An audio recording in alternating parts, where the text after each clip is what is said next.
Okay, let's just jump right in. We're going to talk about something that's, well, it's a huge puzzle happening in India right now. You've got this incredible boom in college graduates, more than ever before. But here's the crazy part. Millions of them, degrees in hand, just can't find a decent job. It's this massive contradiction, and that's exactly what we're going to break down today, the Great Degree Paradox. So to really wrap your head around this, let's start with a number, a really big number. Every year, we're talking about 1 crore. That's 10 million new graduates flooding into the job market. Think about that. 10 million people fresh out of college, holding degrees, all ready to get to work. That's an unbelievable amount of talent and ambition right there. Okay, so you've got those 10 million graduates we just talked about. Now look at this. This is where the reality really hits hard. For those 10 million people looking for a job, the economy is only churning out around 35 lakh, or 3.5 million new jobs a year. The math just doesn't add up. It's not just a gap, it's a chasm. Which, of course, leads us to the big, looming question, right? So, what happens to the other 65 lakh people, the other 6.5 million? Where do they all go? And you got to remember, this isn't just a number on a spreadsheet. We're talking about millions of individual stories, millions of dreams that are hitting a brick wall. So let's dig in and find out. All right, to really get to the bottom of this, we've got to look at it from 2 angles. First up, let's talk about the supply side of things. I'm talking about the education system, because as it turns out, just having that piece of paper, that degree, doesn't necessarily mean you're actually ready for the job.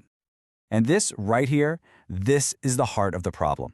It's like we have 2 completely different worlds. On one side, you have the classroom. It's all about theory, hitting the books, memorizing facts just to pass the next exam.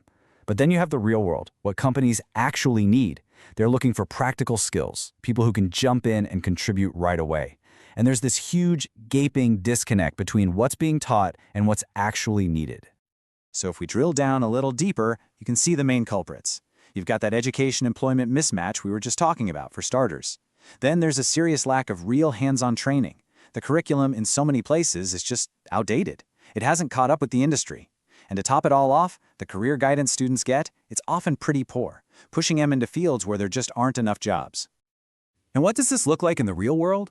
Well, it means you end up with an engineering graduate who can't actually use modern CAD tools, or a commerce graduate who struggles with basic data analysis on a spreadsheet. They've got the degree, but not the skills. They're just not equipped for the jobs of today. Okay, so that's the supply side, the education system. But that's only half the story. Now let's flip the coin and look at the other side of this crisis, the demand side. Because it's not just about unprepared graduates, it's also about the fact that there just aren't enough good jobs to go around.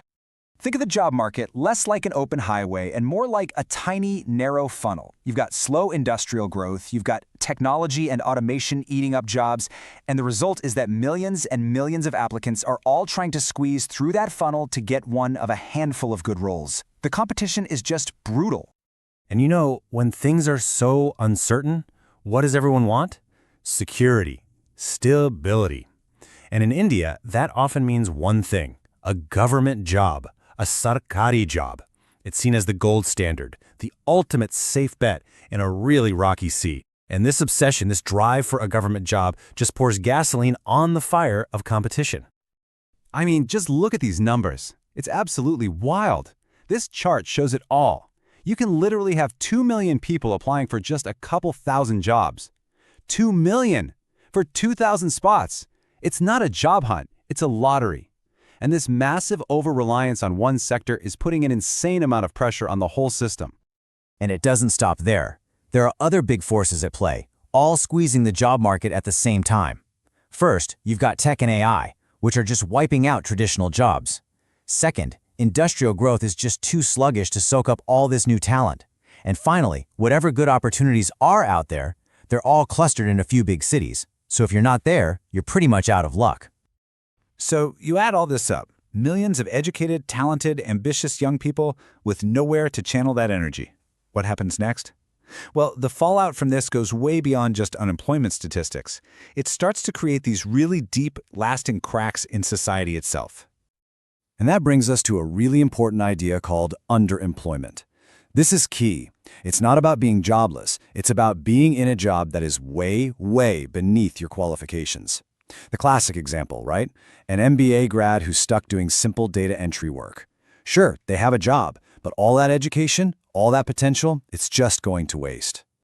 So if you're one of the top graduates, you're highly skilled, and you look around and see no good options, what do? You leave. You go somewhere else. And this is the classic brain drain. India's brightest minds end up fueling the economies of other countries simply because the opportunities just aren't there for them at home. But what about the private sector? Well, that's no silver bullet either. A lot of the time, what's on offer is just not great. We're talking low pay, internships that never lead to a real job, and zero job security. It's a recipe for burnout. Young people end up feeling used and totally demoralized, just jumping from one dead-end gig to another. Okay, so if the jobs aren't there, why not create your own? Become an entrepreneur, right? Easier said than done.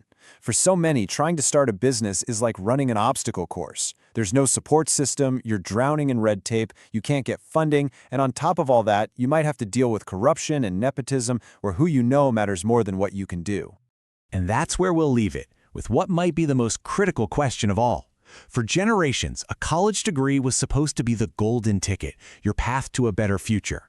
But what happens when millions of those tickets are essentially worthless? What is the true cost to a nation's future? It's not just about economics anymore. It's about a whole generation's hope in the very future of the country. A really powerful thought to end on.